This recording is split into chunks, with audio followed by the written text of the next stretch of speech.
not in the same situation, but they're there to help you so they can help themselves.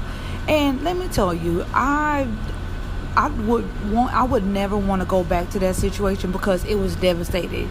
Sometimes family is the worst.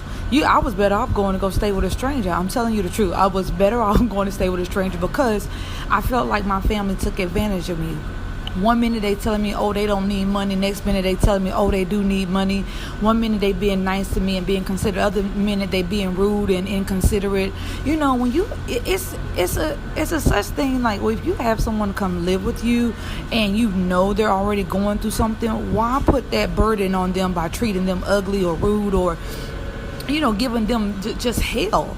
I just don't get it. And I had people stay with me before, and I try to treat them with respect and let them know, hey, look, these are my rules. I hope you understand it. If you have a problem with that, we can talk about it.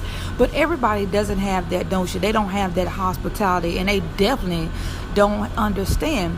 But I felt during that time that my family was taking advantage of me because they knew. They figured, well, she don't have nowhere else to go. She ain't got nothing else she can do. What can she do? She here with us. So either she cough up the money or did she shut her mouth? It was a lot of disrespect. And it was between like my brother and my sister-in-law. And it was hard because you at a place in your life where you have to be humble. You can't really say anything, or you can't really argue with anybody because they'll put you out.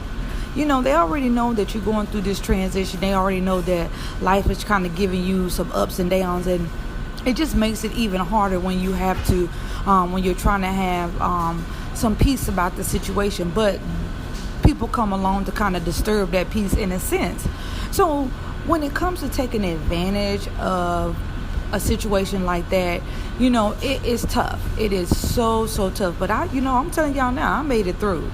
It wasn't easy. I moved out. I didn't stay very long. Well, yes, I did. I stayed longer than expected. Let me stop telling that lie. But I stayed longer than expected. But I was able to move out and go about my business. Now, I'm going to say today, we don't have the best relationship, but it's an okay relationship because, like I said, I love my family dearly. And, sometimes it's hard to love despite what others have done to you, said to you, or treated you. It's hard to get past that because, the people take advantage of you.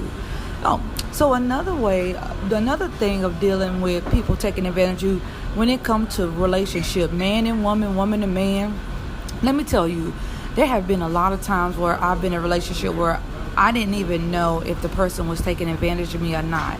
But I had to realize that when it came to me waking up and actually smelling the coffee, I realized, like, wait a minute, this is not what I want. And if I'm not really getting what I want, why would I stay in the midst of it? Why would I stay in this relationship knowing that this person is definitely taking advantage of me? And I cannot, I can't gravitate this. I'm not learning anything. I'm not gaining anything. And, they're getting what they want, especially when it comes down to sex. Men, women, this is a game that you don't want to play because at the end of the day, someone gets hurt, someone's feelings is all wrapped up, and you're like, wait a minute, this is some bull crap. Why I gotta deal with this?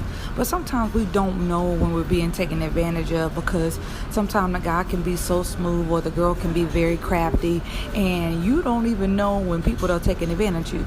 Now, this is my advice to you. When being taken advantage of, how do you get over this?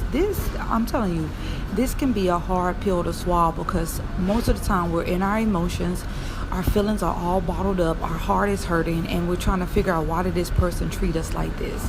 Well, sometimes we are put in situations where we're having to deal with, complicated situations. And the reason why we deal with complicated situations is because, it's a part of life. Nobody said that life was going to be easy. Nobody said that life was going to be this merry-go-round and that, things are going to be peaches and cream.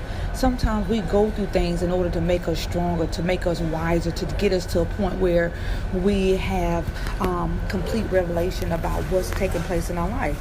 And, I can't account on my hand the number of times that I have, I've either taken advantage of someone or someone has definitely taken advantage of me. And sometimes I feel like it's one outweighs the other. But I have learned that, it says in Philippians 3, 13, but one thing I do, forgetting what is behind and straining towards what is ahead, I press on towards the goal to win the prize for which God has called me a heavenward in Christ Jesus. Let me tell you, when you get past something, knowing that someone has did something out of wrong motive, out of wrong intention, out of their feelings, out of their, because they going through stuff as well too. Being a believer, I feel like this is something you can definitely put behind you. And the better you get, the more more mature you become. You're going to forget those things. It's not going to matter to you. You're going to be able to forgive and move on. And I know that's easier said than done, but it's possible. Like, I know that if I pick up the phone or I go visit my brother and sister-in-law, I know that those things are not going to bother me, because the love that I have of Christ inside of me is going to overpower what was done to me. And see, that takes a lot of maturity. It takes a lot of strength in Christ, because everybody's not there. And when you forget those things that are behind you, honey, you can press towards the mark. You can win the prize. That is the possibility in Christ, because man cannot get you there. Man cannot get you to that point where you feel like, whoa, wait a minute. I don't know how I'm going to get over this. I can't believe they treated me like this. I can't believe he took advantage of me. I can't believe, this job, you let me go. And you at that point of, I can't believe. But believe it, honey, because the race is not given to the swift nor the fast, but the one who endures to the end. And once you endure